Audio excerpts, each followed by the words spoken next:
I want to talk to you today about the topic of ghosting because I get a lot of questions on this. My view of ghosting is that this is what happens when you're in a relationship with somebody, you've been regularly meeting and seeing them, and they suddenly disappear from the relationship with no explanation. So it could be they don't show up for a date, they suddenly stop returning phone calls or text messages, and you're really left with this open question of what happened, right? You have no idea. You go into this thinking of something must have happened to them. I can't believe that they don't respond. Ghosting in this respect, I find, is very disrespectful. This says a lot about the person who does it because they lack social norms and they're afraid of stepping into an uncomfortable situation, which is to explain to somebody, I don't want to continue the relationship. I saw a study from Plenty of Fish where they interviewed over 800 people and 80% of them said that they'd been ghosted. Now, this is where I think this term is being used incorrectly and it's creating a lot of negativity around the experience of dating and specifically online dating.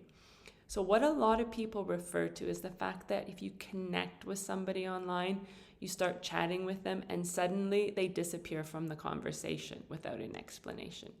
In my opinion, that is not ghosting.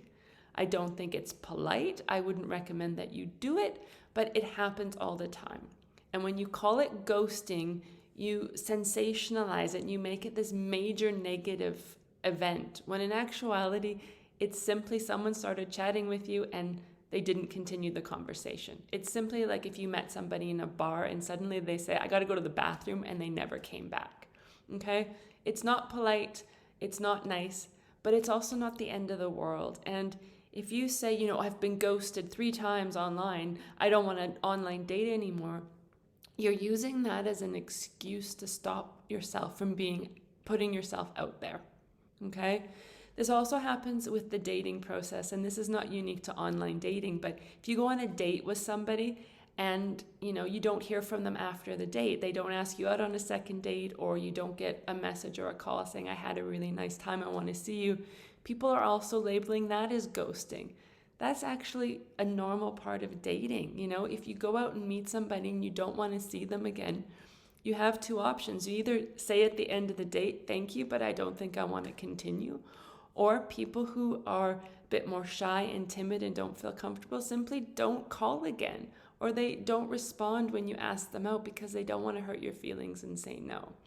And that's not necessarily acceptable behavior, but it does happen.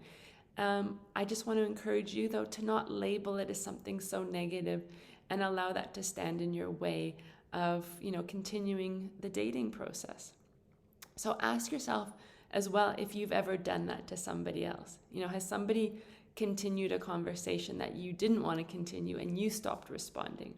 Because it's important that we also behave in integrity. And so if you don't want somebody to treat you that way, then always make sure that you step up and you close off a connection and say, I don't feel a spark. It was lovely to meet you. I wish you all the best. Or I don't feel that we're compatible is another way to explain this. And that you behave in the way you would like other people to treat you. And I promise you, just making these small tweaks in terms of your perception and perspective on things and how you interact in the dating will have a positive effect of what you experience. If you have any questions about ghosting or anything else, feel free to comment below this video, ask any questions, or if you have something you want to discuss directly with me, you can always direct message me.